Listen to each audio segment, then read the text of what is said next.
स्वागत है आप सभी का आपके YouTube चैनल जेनसर में। आज इस वीडियो के माध्यम से हम वाक्य का प्रकरण समझेंगे। मैं आपको इतने सरल तरीके से वाक्य का प्रकरण समझाऊंगा कि आपको कुछ ही मिनटों में वो पूरा प्रकरण एक साथ एक बार में ही याद हो जाएगा। यदि आपको वीडियो पसंद आए तो इसे लाइक और सब्सक्राइब जरूर करें। चलिए समझते हैं कि वाक्य क्या है और इनके क्या भेद प्रभेद हैं, ये कितने प्रकार के होते हैं। आइए देखते हैं। सबसे पहले वाक्य सार्थक शब्दों का व्यवस्थित समूह जिससे अपेक्षित अर्थ प्रकट हो वाक्य कहलाता है। जैसे कि सबसे पहले हमने देखा था वर्णमाला में वर्ण से मिलकर बनता है शब्द और शब्दों से मिलकर बनता है वाक्य। ऐसे ही कुछ सार्थक शब्दों का व्यवस्थित समूह या व्यवस्थित क्रम जिसका कोई ना कोई अर्थ निकलता हो वह क्या कहलाता है? वाक्य कहलाता है। वाक्य यूं तो दो प्रकार के होते हैं और उन दोनों प्रकारों को मिलाकर के जो है वो 11 प्रकार के हो जाते हैं। कैसे होते हैं देखते हैं। सबसे पहले हम देखें वाक्य के प्रकार, तो इनको दो टुकड़ों में डिवाइड किया गया है। पहले रचना के आधार से और दूसरा अर्थ के आधार से। रचना के आधार से वाक्य को 3 प्रकार का बताया है। पहला सरल वाक्य, दूसरा संयुक्त वाक्य, तीसरा मिश्र वाक्य। और अर्थ के आधार से वाक्य को 8 प्रकार का बताया है। विधानवाचक, निषेधवाचक, प्रश्नवाचक, संदेहवाचक, संकेतवाचक, इच्छावाचक, आज्ञावाचक और विस्मयादिवाचक। इस प्रकार से 3 और यह 8 मिला के टोटल यह वाक्य के भेद 11 हो जाते हैं। सबसे पहले हम रचना के आधार से वाक्य की चर्चा करेंगे, उसके बाद हम अर्थ के आधार से वाक्य की चर्चा करेंगे। रचना के आधार से वाक्य हमने 3 प्रकार के बताए हैं। पहला है सरल वाक्य, दूसरा संयुक्त और तीसरा मिश्र। सबसे पहले देखते हैं हम सरल वाक्य कि सरल वाक्य क्या होता है। सरल वाक्य मतलब है कि जिन वाक्यों में एक उद्देश्य या एक ही विधेय होता है। एक उद्देश्य और एक ही विधेय से मतलब है कि हम जिस कारक पढ़ते हैं, कारक में सबसे पहले हम कर्ता, कर्म, क्रिया ये पढ़ते हैं। तो सबसे पहले जिन वाक्यों में एक उद्देश्य और एक विधेय का मतलब है कि एक ही कर्ता हो और एक ही क्रिया हो। मतलब कि सरल वाक्य में करने वाला भी एक ही होगा और काम भी एक ही हो रहा होगा। ठीक है, जैसे उदाहरण के माध्यम से देखते हैं कि सोहन खेलता है। यहाँ पर काम करने वाला कर्ता वो है सोहन और खेलना ये होगी उसकी क्रिया। यहाँ पर उद्देश्य क्या है? उद्देश्य है सोहन और विधेय क्या है? खेलना। मतलब सरल वाक्य का मतलब यह है कि वाक्य में एक ही कर्ता होगा और एक ही क्रिया होगी। वहां पर कौन सा वाक्य होगा? सरल वाक्य होगा। दूसरा उदाहरण देखें, राकेश पढ़ता है तो यहाँ पे करने वाला भी एक ही है और क्रिया भी एक ही हो रही है। राम दौड़ता है, यहाँ पर भी राम करता अकेला ही है और दौड़ने की एक ही क्रिया हो रही है। तो जहां पर जिन वाक्यों में एक ही उद्देश्य या एक ही विधेय है या एक ही कर्ता एक ही क्रिया हो वहां पर कौन सा वाक्य होता है? सरल वाक्य। अब आते हैं हम दूसरे नंबर के वाक्य पर जिसका नाम है संयुक्त वाक्य। जैसा कि इसके शब्द के अर्थ से ही हमें पता लग जाएगा कि युक्त मतलब होता है जोड़ना। हमने पहले भी इसका अर्थ देखा था। युक्त मतलब क्या होता है? जोड़ना। तो 2 या 2 से अधिक वाक्यों को, कितने वाक्यों को? 2 या 2 से अधिक वाक्यों को और, एवं, तथा, या, अथवा, इसलिए, अतः, किंतु, परंतु ये जितने भी शब्द हैं जो 2 वाक्यों को जोड़ते हैं, आपको बहुत सारे शब्द मिल जाएंगे। तथा, अथवा, और, एवं, यथा, ये जितने भी शब्द हैं जिनसे 2 वाक्य जुड़ते हैं, आदि शब्द जहां भी आते हैं वहां पर कौन सा वाक्य होता है? संयुक्त वाक्य होता है। 2 या 2 से अधिक वाक्यों को और, एवं, तथा, या, अथवा, इसलिए, अतः, किंतु, परंतु आदि शब्द से जोड़ा जाए वहां पर कौन सा वाक्य होता है? संयुक्त वाक्य। जैसे उदाहरण से समझते हैं कि वह सुबह गया और शाम को लौट आया। यह वह सुबह गया, यह कौन सा? यह पहला वाक्य हो गया। अब यहाँ पर बीच में आपको मैंने बताया था कि ये जो शब्द है और, एवं, तथा, या, अथवा, इसलिए, अतः, किंतु, परंतु, ये कहीं ना इन्हीं से आपको दूसरा वाक्य जुड़ा हुआ मिलेगा। अब ये पहला वाक्य यहाँ पर खत्म हो गया और दूसरा जो है शाम को लौट आया, ये दूसरा वाक्य और से जुड़ा हुआ है कि वह सुबह गया और शाम को लौट आया। तो यहाँ पर कौन सा वाक्य हो गया? संयुक्त वाक्य। जैसे कि प्रिय बोलो, ये पहला वाक्य हो गया। पर से ये दूसरा वाक्य जोड़ा कि पर असत्य नहीं, तो यहाँ पर भी कौन सा वाक्य हो गया? संयुक्त वाक्य। राम और लक्ष्मण भाई हैं। राम और दूसरा वाक्य क्या है? लक्ष्मण भाई हैं। तो वो काय से जुड़ा हुआ है? और से जुड़ा हुआ है। तो जहां पर भी आपको और, एवं, तथा इत्यादि शब्दों से दूसरा वाक्य या 2 से अधिक वाक्य जुड़े हुए मिले वहां पर कौन सा वाक्य होता है? संयुक्त वाक्य। तीसरे नंबर का वाक्य है मिश्र वाक्य। मिश्र वाक्य का मतलब क्या? मिश्र मतलब हम यूं भी समझते हैं कि मिक्स। वैसे ही कि जिन वाक्यों में पहला वाक्य दूसरे वाक्य पर आश्रित होता है। यहाँ पर हमने क्या देखा, थोड़ा सा कंफ्यूजन होता है यहाँ पर, जो हमें नहीं करना है कि कि यहाँ पर भी दो वाक्य जुड़ते हैं, यहाँ पर भी दो वाक्य जुड़ते हैं, लेकिन अंतर क्या है कि यहाँ पर दो वाक्यों को जोड़ने की बात करी गई है, कहाँ पर संयुक्त वाक्य में, और मिश्र वाक्य में जोड़ने की बात तो कही है, लेकिन जो पहला वाक्य है वो दूसरे वाक्य पर आश्रित, मतलब दूसरे वाक्य पर आधारित होता है। तो यहाँ पर आश्रित होने की बात कही गई है। जैसे उदाहरण से देखें कि मैंने देखा पर्दे के पीछे कोई छिपा था। मैंने देखा ये पहला वाक्य है, लेकिन मैंने देखा, क्या देखा, इसका कोई अर्थ नहीं पता लग रहा कि मैंने देखा, क्या देखा।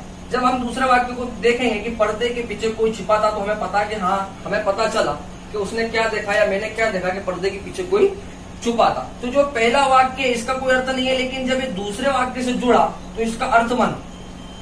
तो यहाँ पर जो पहला वाक्य है वो कौन सा वाक्य पर आधारित है? दूसरे वाक्य पर आधारित है, इसलिए यहाँ पर कौन सा वाक्य है? मिश्र वाक्य। दूसरा देखें उदाहरण कि मैं जानता हूं वह व्यक्ति कौन है। पहला वाक्य क्या होगा कि मैं जानता हूं, लेकिन क्या जानता हूं या किसको जानता हूं, कैसे पता लगा? जब हम दूसरे वाक्य को पढ़ेंगे कि वह व्यक्ति कौन है, तो पता लगा कि हाँ, मैं जानता हूं कि वह व्यक्ति कौन है। तो यहाँ पर कहना यही चाह रहे हैं कि जिन वाक्यों में पहला वाक्य दो होंगे और उनमें पहला वाक्य जो है वो दूसरे वाक्य पर आधारित होगा, तो जब दूसरा वाक्य पर आधारित होगा तो वहां पर कौन सा वाक्य होगा? मिश्र वाक्य। ऐसे ही रचना के आधार से, ये तीन के आधार से, जैसा कि मैंने आपको बताया था कि अर्थ के आधार से जो वाक्य के प्रकार है वो 8 बताए गए हैं। हम उनको 2 भागों में डिवाइड करके चलेंगे। पहले हम 4 वाक्यों की बात करेंगे, फिर हम उन आगे के 4 वाक्यों की बात करेंगे। चलो देखते हैं कि अर्थ के आधार से वाक्य के 8 प्रकार कौन कौन से हैं। सबसे पहले विधानवाचक। इसके अंतर्गत क्या होता है कि जिन वाक्यों में क्रिया के होने या करने की सूचना मिले। ठीक है, मतलब कि विधानवाचक वाक्य का मतलब यह है कि वहां पर किसी न किसी क्रिया के करने की या होने की सूचना हमें जरूर मिलेगी। उदाहरण से देखते हैं कैसे कि मैंने दूध पिया। अब हमें यहाँ पर दूध पीने की जो क्रिया है इसकी सूचना मिल रही है कि हाँ, मैंने दूध पिया है। वर्षा हो रही है, यहाँ वर्षा होने की क्रिया हो रही है और उसकी सूचना हमें मिल रही है। राम पढ़ रहा है तो यहाँ राम पढ़ रहा है और उसके पढ़ने की सूचना हमें मिल रही है। मतलब यही है कि वाक्य में क्रिया का होना या करने की सूचना जो है हमें मिले, तो वहां पर कौन सा वाक्य होगा? विधानवाचक वाक्य। उसके बाद दूसरे नंबर पे आता है अर्थ के आधार से निषेधवाचक वाक्य। जैसा कि इसके अर्थ से हमें पता लग जाएगा कि निषेध का मतलब है नहीं, नकारात्मक। मतलब कि जिन वाक्यों में कार्य के न होने की सूचना हमें मिले वहां पर कौन सा वाक्य होता है? निषेधवाचक वाक्य। जैसे मैंने दूध नहीं पिया, यहाँ पर नकारात्मकता आ गई है। तो यहाँ पर जहां पर भी हमें यह नहीं लगा मिल जाए या जहां पर भी कार्य के ना होने की बात करी जाए वहां पर कौन सा वाक्य होता है? निषेधवाचक वाक्य। बाहर जाना मना है, तुम मत लिखो। मतलब जहां पर भी हमें नकारात्मकता का वर्णन मिले या नकारात्मकता की बात की जाए वहां पर कौन सा वाक्य होता है? निषेधवाचक वाक्य। अगला है प्रश्नवाचक। इससे भी हम ये समझ लें कि प्रश्नवाचक का मतलब यह है कि जिन वाक्यों के अंत में प्रश्न चिन्ह लगा हो। प्रश्न चिन्ह का मतलब यह है या जो भी वाक्य प्रश्न चिन्ह के चिन्ह से बोध होता हो वहां पर कौन सा वाक्य होता है? प्रश्न चिन्हवाचक वाक्य होता है। कैसे कि तुम क्या कर रहे हो, या रमेश कहाँ जाएगा, क्या तुमने खाना खा लिया। जो भी प्रश्न चिन्ह का बोध, जिन वाक्यों के अंत में प्रश्न चिन्ह का बोध होता हो वहां पर कौन सा वाक्य होता है? प्रश्नवाचक वाक्य। अगला है संदेहवाचक। संदेहवाचक का मतलब है कि जिन वाक्यों में संदेह या संभावना का बोध। संदेह का मतलब होता है कि या तो हमें किसी चीज की आहट या भ्रम या डर, वहां पर कौन सा वाक्य होता है? संदेहवाचक वाक्य होता है। यहाँ पर किसी चीज की संभावना वहां पर व्यक्त की गई हो वहां पर भी संदेहवाचक वाक्य होता है। उदाहरण से देखते हैं कि शायद शाम को वर्षा हो जाए, ये एक संभावना बता रहे हैं हम कि शायद शाम को वर्षा हो जाए, तो वहां पर कौन सा वाक्य है?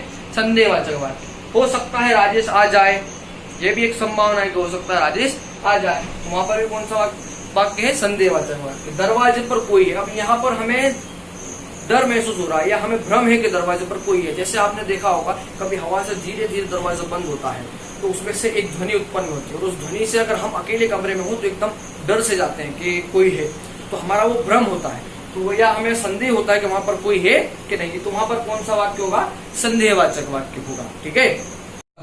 संकेतवाचक। संकेत का मतलब है, जैसा हमें इस शब्द से ही अर्थ का पता लग रहा है, संकेत का मतलब है किसी और संकेत करना।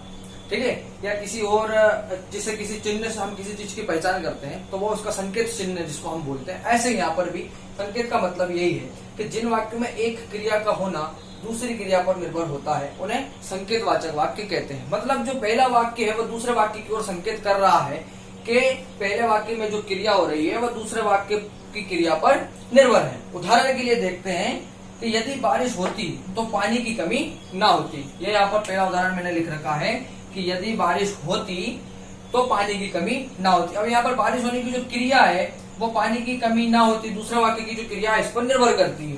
दूसरा उदाहरण कि यदि परिश्रम करोगे तो अवश्य सफल होगे। यहाँ पर पहले वाक्य में जो क्रिया है परिश्रम करना और दूसरे वाक्य में क्या है सफल हो गए, तो परिश्रम की जो क्रिया है वो सफलता पर निर्भर करती है।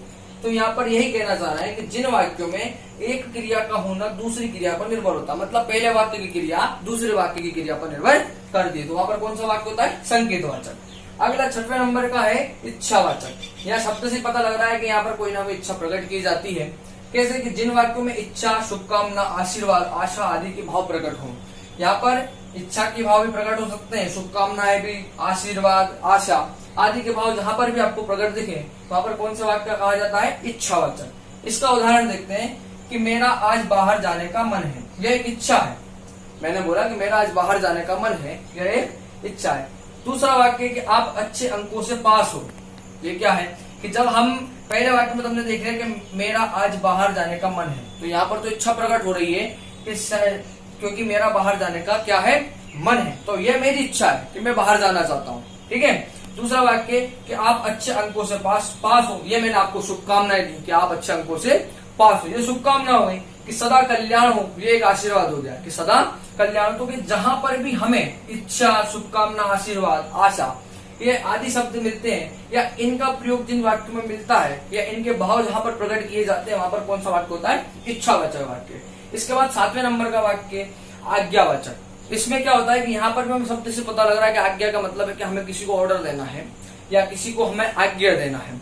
जैसे कि जिन वाक्यों में आज्ञा, उपदेश, प्रार्थना, आदेश, अनुमति आदि ये शब्द हैं, इनका प्रयोग हो या फिर इनका भाव वहां पर हमें व्यक्त होता हो तो वहां पर कौन सा वाचक वाक्य होता है आज्ञावाचक वाक्य। जैसे इसका उदाहरण देखते हैं कि तुम बाहर जाओ, ये एक आज्ञा है कि तुम बाहर जाओ, मैंने आपको आज्ञा दी कि तुम बाहर जाओ।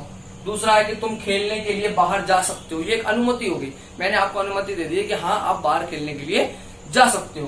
तो ऐसे यहाँ पर आज्ञा, उपदेश, प्रार्थना और किसी भी इनमें से किसी भी वर्ण का भाव जहां पर भी स्पष्ट होता हो वहां पर क्या आज्ञावाचक वाक्य होता है।